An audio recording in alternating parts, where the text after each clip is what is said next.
दोस्तों, बृहस्पति ने मिथुन राशि में प्रवेश किया 14 मई को और अब वो अतिचारी गति से आगे बढ़ रहे हैं। 18 अक्टूबर तक मिथुन राशि में रहेंगे, फिर वो कर्क राशि में चले जाएंगे, कुछ समय बाद फिर वापस मिथुन राशि में प्रवेश करेंगे। 10 राशियों पर मेष राशि से लेकर मकर राशि तक इसका क्या इम्पैक्ट पड़ेगा हम ऑलरेडी एपिसोड शेयर कर चुके हैं, जिनका लिंक डिस्क्रिप्शन में दिया। अगर आपने नहीं देखे तो वो एपिसोड ज़रूर देख लीजिएगा। आज 11वें एपिसोड पे बात हो रही है, जिसमें हम बात करेंगे कुंभ राशि की। और दोस्तों, कुंभ राशि वालों के लिए तो समझ लीजिए ये वरदानों की बारिश हो जाएगी और बहुत अच्छा रिजल्ट रहेगा, क्योंकि बृहस्पति का ये गोचर उनके 5th हाउस में होने जा रहा है। और 5th हाउस बहुत चीज़ों के लिए देखा जाता है, चाहे वो संतान पक्ष हो, चाहे वो हायर एजुकेशन हो, चाहे क्रिएटिविटी हो, चाहे सोशल मीडिया इंटरेक्शंस हो, सोशल मीडिया का यूज़ हो, प्रेम संबंध हो। इन बहुत सारी चीज़ें हैं जो आपके 5वें घर से देखी जाती हैं, और वैसे भी 5वां घर पक्का घर माना जाता है बृहस्पति का। तो ये गोचर बहुत अच्छा लाभ देने वाला है। ज़रूरत है बस समझ लो आपको किस चीज़ की ज़रूरत है, आपके लिए कौन सा मैटर इम्पॉर्टेंट है, और बृहस्पति से वो वरदान ले लो। आज सारी बातें आपसे करूँगा कि 5वें हाउस में ये गोचर कैसा रहेगा, और सबसे बड़ी चीज़ प्रो टिप्स और उपाय, ताकि इस गोचर का लाभ ले सकें। क्योंकि हर व्यक्ति ये तो बात करता है कि क्या क्या हो सकता है, उपाय क्या है अगर कुछ गलत हुआ, क्योंकि ये तो हो नहीं सकता। दोस्तों, एक बात क्लियर समझ लीजिए कि सब कुछ पॉजिटिव ही पॉजिटिव हो, वो तो आपको खुश करने वाली बात है। पॉजिटिव के साथ नेगेटिव भी होगा, लेकिन ज़रूरत ये होती है कि जिस समय पर नेगेटिव हो रहा है उसको देखते हुए उपाय कर लें आप। उपाय करते ही वो जो नेगेटिविटी है वो पॉजिटिविटी में बदल गई, उस अवसर का फ़ायदा होंगे उठा लें। तो आज सब बातें करूंगा, अंत तक हमारे साथ बने रहें। मैं विकास मल्होत्रा स्वागत करता हूं आपका लाल किताब एस्ट्रो सेंटर चैनल पर।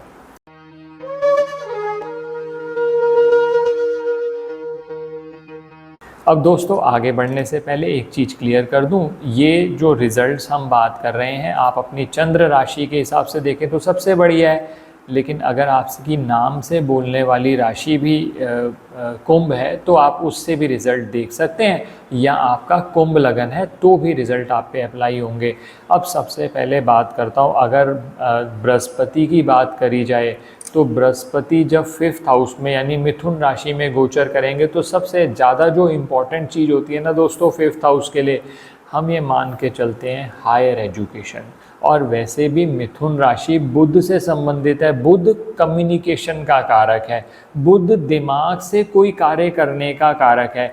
तो जब बृहस्पति 5वें घर में आ जाता है, ऐसी स्थिति में सबसे पहला तो ये चीज़ देखो आपके बुध की स्थिति क्या है। अगर आपका बुध अच्छा है तो बृहस्पति 5 के रिजल्ट और बेटर मिलेंगे आपको। अब बृहस्पति 5 में आ गए तो सबसे पहला तो जो फ़ायदा आपको देंगे, आपकी जो हायर एजुकेशन है। बहुत लोग ऐसा सोचते हैं सर मैं MBA कर लूँ, सर मैं मास्टर्स कर लूँ, बाहर जाकर करना चाहते हैं, विदेश में करना चाहते हैं। तो ऐसी स्थिति के जो चांसेस हैं वो बनने शुरू हो जाएंगे, क्योंकि 5वां घर हायर एजुकेशन को डिनोट करता है। अगर हायर एजुकेशन का कोई मौका आए, बहुत टाइम से वीज़ा का कोई केस फंसा हुआ था, आपका फाइल क्लियर नहीं हो रही थी, तो इस पीरियड के अंदर कोशिश करो 18 अक्टूबर से पहले उस चीज़ को क्लियर करवा लो, ताकि इसी सेशन से जाकर आप अपना लाभ उठा सके। तो पहली चीज़ तो ये हो गई। अब दोस्तों, 5th हाउस जो है वो आपकी क्रिएटिविटी का भी कारक माना जाता है। तो बृहस्पति जब 5th हाउस में आ गए तो विस्तार करेंगे। जिस जगह पर भी बृहस्पति बैठते हैं वहाँ का विस्तार करते हैं, और जिन जिन जगहों पर देखते हैं उन घरों को और बेटर करते हैं, क्योंकि बृहस्पति की जो दृष्टि है वो अमृत मानी जाती है। तो 5th हाउस में आपकी क्रिएटिविटी का विस्तार होगा। आप क्या कर सकते हैं, आप ये सोच सकते हैं कि अब मैं किस तरह से क्रिएटिवली अपने प्रोडक्ट को, अपने सर्विस को लोगों तक पहुंचाऊं। बहुत सारे लोग रील्स का प्रयोग करते हैं, इन्फ्लुएंसर्स हैं उनका प्रयोग करते हैं। तो आप ऐसा कर सकते हैं कि डिजिटल मार्केटिंग का प्रयोग करके, AI का प्रयोग करके, कोई नया आप सोच रहे हैं कि मैं अपना चैनल बना लूं, कोई आइडिया आपके दिमाग में है तो वो आप कर सकते हैं। ये आपको अच्छी अपॉर्चुनिटी आएगी। 5th हाउस इन्वेस्टमेंट से भी संबंधित माना जाता है। अब दोस्तों, इसमें लेकिन एक बात ध्यान रखने वाली है कि जब 5th हाउस में आप इन्वेस्टमेंट करेंगे, खासकर शेयर मार्केट में, तो वो आप लॉन्ग टर्म पर्सपेक्टिव से करिएगा, क्योंकि 5th हाउस जो है वो मुस्तकबिल यानी फ्यूचर का घर माना जाता है, यानी जो लॉन्ग टर्म फ्यूचर है उसकी बात करी गई है, इमीडिएट फ्यूचर की नहीं। तो कोशिश करिएगा अगर 5th हाउस में, और ख़ासकर अगर आपके राहु की पोजीशन अच्छी है, तो लॉन्ग टर्म पोजीशन के हिसाब से लॉन्ग टर्म इन्वेस्टमेंट्स आप कर सकते हैं। शेयर बाज़ार में आप इन्वेस्ट कर सकते हैं। अगर आप शॉर्ट टर्म में बहुत ज़्यादा गेन करना चाहेंगे, और ख़ासकर तब जब राहु की पोजीशन आपकी अच्छी नहीं है, तो ऐसी स्थिति में आपको नुकसान हो सकता है। 5th हाउस हम संतान के लिए भी देखते हैं, तो संतान पक्ष को अपनी स्टडीज़ में फ़ायदा होगा। जो आप एजुकेशन में जो खर्चा कर रहे हैं उसका आपको फ्रूटफुल रिज़ल्ट मिलेगा। और इसके अलावा संतान के साथ आपके रिलेशंस अच्छे हो सकते हैं। आप बस इतना कार्य करिए, उनको एज अ मेंटोर बन के, एज अ सपोर्टर बन के गाइड करते चले जाइए। आप देखेंगे बृहस्पति इस पीरियड में आपसे सही डिसीजन ज़रूर करा लेंगे। लास्ट बात करते हैं 5th हाउस हम प्रेम संबंधों के लिए भी देखते हैं। तो बहुत समय से अगर आप प्रेम संबंध में हैं और सोच रहे हैं कि अब इसको और आगे बढ़ाया जाए, तो मैरिज का भी सोच सकते हैं आप। इस पीरियड के अंदर अच्छे चांसेस आएंगे। तो ये तो बात मैंने आपसे कर ली कि 5th हाउस में जो बृहस्पति आए हैं वो किस तरह से आपको लाभ देंगे। अब दृष्टियों की बात कर ली जाए। अब जो 5th हाउस से दृष्टि बनती है, सबसे पहले 5वीं, बृहस्पति की 3 दृष्टियाँ होती हैं, 5वीं, 7वीं, 9वीं। सबसे पहले 5वीं दृष्टि की बात करते हैं। बृहस्पति की 5वीं दृष्टि पड़ रही है 9वें घर पर। अब 9वां घर क्या है? ये भाग्य स्थान है।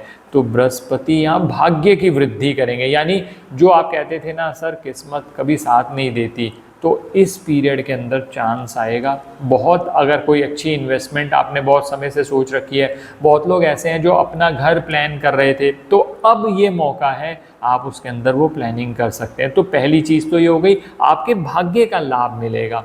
दूसरा 9th हाउस हम विदेश यात्रा के लिए भी देखते हैं, और दोस्तों 9th हाउस आध्यात्मिक यात्रा के लिए भी देखते हैं।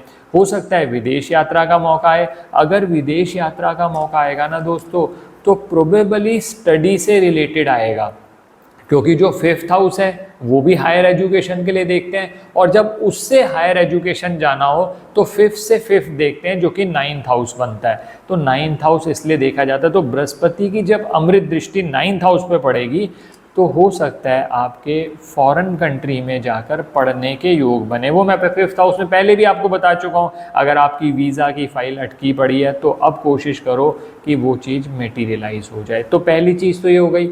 अब 7th दृष्टि की बात करते हैं। 7th दृष्टि पड़ रही है 11th हाउस पर। अब 11th हाउस पर जब बृहस्पति की दृष्टि होगी, तो इसको हम कहते हैं लाभ स्थान, यानी जो आप कई संतान पक्ष से या आपने जो फ्यूचर के लिए इन्वेस्टमेंट कर रहे हैं उससे लाभ मिलना शुरू हुआ।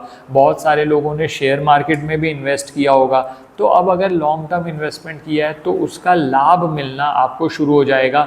और धीरे धीरे लॉन्ग टर्म इन्वेस्टमेंट में भी तो ये होगा ना दोस्तों कि आपने अभी इन्वेस्टमेंट करी है और इससे पहले भी कुछ इन्वेस्टमेंट करी थी, उस इन्वेस्टमेंट का लाभ अब मिलना शुरू हुआ, और जो अब करोगे उसका आपको आने वाले समय में लाभ मिलता चला जाएगा। तो ये आपको थोड़ा ध्यान रखना है कि कोई भी चीज़ सट्टेबाजी में मत करिए, बहुत ज़्यादा जल्दी गेंस के चक्कर में ऐसा मत करिए, नहीं तो अदरवाइज़ नुकसान हो सकता है। तो ये बात करी मैंने आपसे 7th दृष्टि की। अब बात करता हूँ बृहस्पति की 9वीं दृष्टि की, जो कि पड़ रही है 1st हाउस पे। ये तो बहुत ही ज़्यादा फेवरेबल इसलिए है क्योंकि 1st हाउस आपके कॉन्फिडेंस से देखा जाता है, आपके आत्मबल में वृद्धि, आपके अपने आप में विश्वास में वृद्धि वो ज़रूर होगी जब बृहस्पति की अमृत दृष्टि इस पे पड़ेगी। और हेल्थ इश्यूज़ भी जो आपको बहुत समय से परेशान कर रहे थे उनमें कमी आएगी। बाकी थोड़ा सा ध्यान आप ज़रूर ये रखिएगा, क्योंकि सिर्फ एक ही प्लैनेट तो है नहीं, बाकी प्लैनेट्स भी हैं। जब 1st हाउस पे दृष्टि पड़ेगी, आपको आत्मबल बढ़ा, सेल्फ कॉन्फिडेंस बढ़ा, तो जो वेंचर आपने शुरू करना है ना दोस्तों, जल्दी से जल्दी शुरू कर लीजिएगा, उसको डिले मत करिएगा, नहीं तो अदरवाइज़ फिर वो अननेसेसरी स्ट्रेस में कन्वर्ट हो जाएगा। तो इस तरह से बृहस्पति की 5वीं, 7वीं और 9वीं दृष्टि का आप लाभ उठा सकते हैं। अब आप कहते हैं कि सर रिजल्ट्स मान लीजिए उस तरह के नहीं मिल रहे जिस तरह की आपकी एक्सपेक्टेशन थी, आप चाहते हैं बृहस्पति के सर मैं और अच्छे रिजल्ट ले लूँ, तो उसके लिए 2-3 उपाय आपके साथ बात कर रहा हूँ, ये उपाय कर लीजिए, बृहस्पति के रिजल्ट अच्छे हो जाएंगे। इसमें पहला कार्य आप ये करिए, 5 बूंदी के लड्डू ले लीजिए, गुरुवार से शुरू करके 5 दिन लगातार धर्म स्थान में देकर आइए। पहला कार्य तो ये करिए। दूसरा कार्य ये करिए कि एक चांदी की चौकोर डिब्बी ले लीजिए, उसके अंदर थोड़ा सा केसर डालकर अपने घर पर स्थापित करें। इससे बृहस्पति के जो रिजल्ट्स हैं वो आपके अच्छे हो जाएंगे। तो ये 2 उपाय जो हैं ये बृहस्पति का आपको पूरा का पूरा लाभ देने में मदद करेंगे। अब तीसरी चीज़ जो आप कर सकते हैं कि एक तो पीपल के वृक्ष की सेवा जब भी आपको मौका मिले, और ख़ासकर शनिवार वाले दिन, एक संडे को छोड़कर आप बाकी सभी दिनों में आप पीपल के वृक्ष पर जल चढ़ा सकते हैं, दिया जला सकते हैं। तो आप कोशिश करिए शनिवार वाले दिन एक तो पीपल के वृक्ष पर जल जरूर चढ़ाएं, और गुरुवार वाले दिन केले के वृक्ष की आप पूजा कर सकते हैं। थोड़ा सा चने की दाल केले के वृक्ष पर चढ़ाएं। आप देखिएगा ये जो आपको कहीं नुकसान भी हो रहा था, मान लीजिए आप कहते हैं सर गोचर बहुत ज़्यादा फेवरेबल नहीं जा रहा, तो वो सब नेगेटिविटी पॉजिटिविटी में बदल जाएगी। आशा करता हूँ दोस्तों वीडियो पसंद आया होगा। अगर वीडियो पसंद आया तो लाइक करें, बाकी लोगों के साथ भी शेयर करें। चैनल पे नए हैं, अब तक सब्सक्राइब नहीं किया तो प्लीज़ सब्सक्राइब कर दें, बेल बटन को पुश करना ना भूलें। और किसी भी तरह के ज्योतिषीय परामर्श के लिए हमारी वेबसाइट्स पर विजिट करके अपॉइंटमेंट बुक कर सकते हैं, जिनका लिंक डिस्क्रिप्शन में दिया हुआ है। धन्यवाद दोस्तों।